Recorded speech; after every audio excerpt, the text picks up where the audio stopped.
यह कहानी है संघर्ष की, बदलाव की और मिट्टी से उठती हुई नई पहचान की। हरियाणा, जहां लड़की का पैदा होना एक खुशी का माहौल होने के बजाय निराशा को जन्म देता था।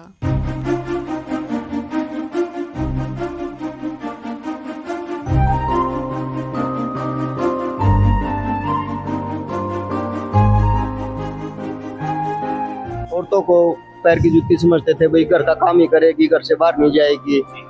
लुगाई का रुख रुख बैरी हुआ बाहर निकलने पे कि एक लेडीज का इवन हर एक पेड़ पौधा, हर एक कण कण उसका मतलब एनिमी होता है, उसको मतलब पीछे खींचने की कोशिश करते हैं।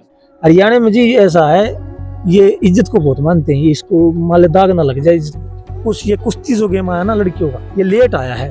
आज यही की छोरियां घूंघट, इज्जत और कमजोरी की सीमाओं को पीछे छोड़ अखाड़ों में पहलवानी कर रही है।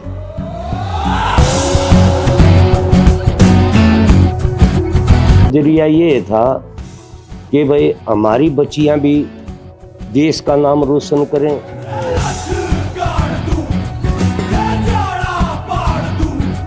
पहले मास्टर संग्राम जी हमारे बहुत अच्छे पहलवान हुए हैं, बहुत बड़े गुरु हुए हैं। और धन्यवाद उन दो बड़े लोगों का मैं देना चाहता हूँ, मास्टर संग्राम और महावीर जी, जिन्होंने अपने बच्चों को, खुद अपने बच्चों को, अपनी लड़कियों को कुश्ती के मैदान में उतारा है। और 1998 के बाद जैसे इंटरनेशनल टूर्नामेंट एक दो करवाने शुरू किए, तो वो हमारे रेसलिंग फेडरेशन ऑफ इंडिया ने भी फिर नेशनल में लड़कियों कुश्ती को डाल दिया। तब से लड़कियों की कुश्ती शुरू हुई है। हारना नहीं है गीता। मेरा नाम महावीर फोगाट है, मेरा गांव बलाड़ी है, जिला चरखी दादरी हरियाणा। मैं खुद रेसलर था, नेशनल तक लड़ा मैं। तो मैंने ये सोच के जो है शुरू की थी, भाई मैं अपनी बेटी को जो पहलवान बनाऊंगा। स्पोर्ट्स में पोडियम का शिखर सबसे ऊंचा होता है। तो मैंने बताया कि चंदीराम जी के शिष्य थे और चंदीराम जी अपनी लड़कियों को करवा रहे थे। अपनी लड़कियों को ट्रेनिंग करवाना कोई गलत नहीं है, तो उनको पता था मैं सही हूँ। लोग तो बोलेंगे कुछ भी करो। मगर हरियाणा की लड़कियों ने पोडियम पर स्थान परिवार, समाज और सिस्टम से भी लड़कर कमाया। पंचायत होती हैं, बोलते थे आपको शर्म नहीं आती, इसको समझाओ, लड़कियों का गेम नहीं होता। जो लड़कियों की जिसको हाथ पाथ टूट जाए, कौन शादी करेगा इनसे। ये जो गांव से थोड़ा सा हो जाता है कि लड़की को पहलवान नहीं कराओगे, लड़कों जैसी हो जाएगी, चाल खराब हो जाएगी। बट पापा बोले कि यही करना है, अगर तुझे पसंद है तो फिर इसमें मैं आगे। पहले बहुत ज़्यादा भेदभाव होता था हमारे गांव में। तो आप देखोगे पहले लड़के को दूध देते थे, लड़कियों को भी नहीं देते थे।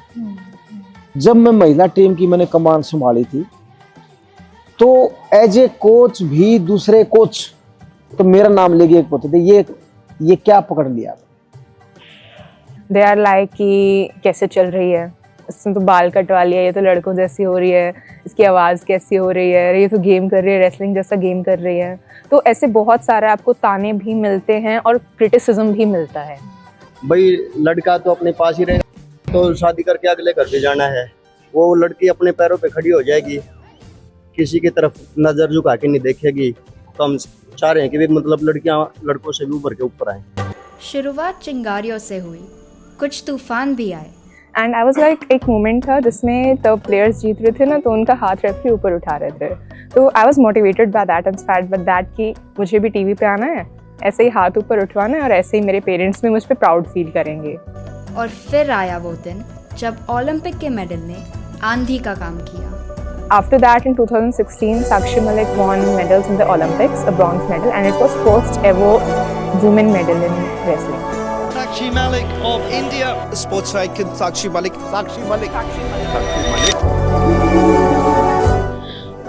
Hi, I'm Sakshi Malik, Padma Shri Olympic पदक विजेता। किसी ने मुझे बताया, जो मेरे सीनियर्स थे वहाँ, कि अगर तू इंडिया में फर्स्ट आ जाएगी तो तुझे मौका मिलेगा कि तू हवाई जहाज में बैठ के और दूसरे देश में जाने का मौका मिलेगा। तो वो चीज़ मुझे बड़ी इंटरेस्टिंग लगी, क्योंकि मैं एक मध्य परिवार से थी और खुद एयरप्लेन में बैठना, टिकट खरीदना, तो मतलब दूर तक भी नहीं सोचा था। सब मेहनत करते हैं, सब अपना बेस्ट देने की सोचते हैं।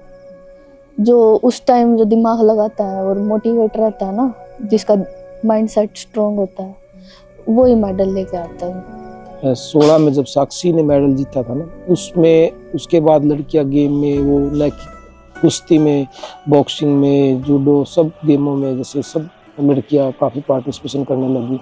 अखाड़े के अंदर सिर्फ एक चीज मायने रखती है, ताकत।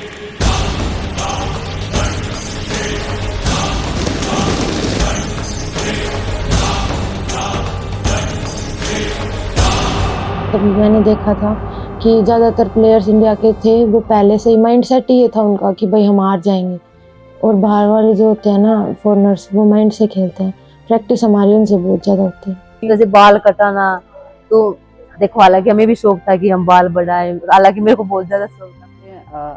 आप जितना ही लगा लो, बाल भी मेरे इतने ही बड़े थे। पापा रोड पे लेके गए कटवाने के लिए, वहां से लेके घर तक सबने मेरा मजाक हुआ, मैं रोती आई। बदलाव की आंधी ने हरियाणा को अखाड़े की नजर से देखना सिखाया, क्योंकि अखाड़ा अंधा होता है। मेरा ओलंपिक में मेडल आया, उसके बाद तो मैसिव चेंज हुआ। पेरेंट्स की जो है सोच बहुत बदली, मानसिकता बदली। वो लड़का या लड़की में भेदभाव नहीं करता। मतलब समाज की तरफ से काफी पॉजिटिव बच्चों को भी सपोर्ट मिलती है। वो करता है महसूस। सब कुछ बदल गया, वो दृष्टि खत्म, वो दृष्टि शुरुआत की थी। तो बदलाव एकदम से तो नहीं हुआ, धीरे धीरे हुआ। महसूस लड़ाई की ताकत को। मेरे गांव में कोई भी फीमेल मतलब लड़की प्लेयर ही नहीं है। मुझे देखने के बाद बहुत सारी लड़कियां जिनके पर्सनली मेरे पापा के पास कॉल आते हैं कि हम अपनी गुड़िया को खिलाना चाहते हैं।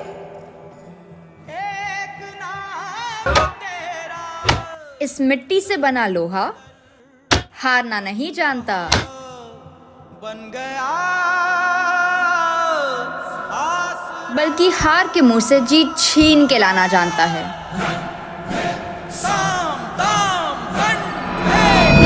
बढ़ता गया। फिर जैसे ओलंपिक में गई, ओलंपिक से फिर वापस खाली आई, वहां से खाली आने के बाद बस अब तो ये है, बस 28 में खाली नहीं आना।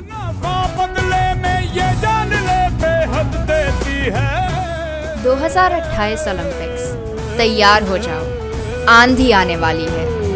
रे बंदे की मेहनत को किस्मत का सागर परिणाम है प्यारे। दंगल दंगल दंगल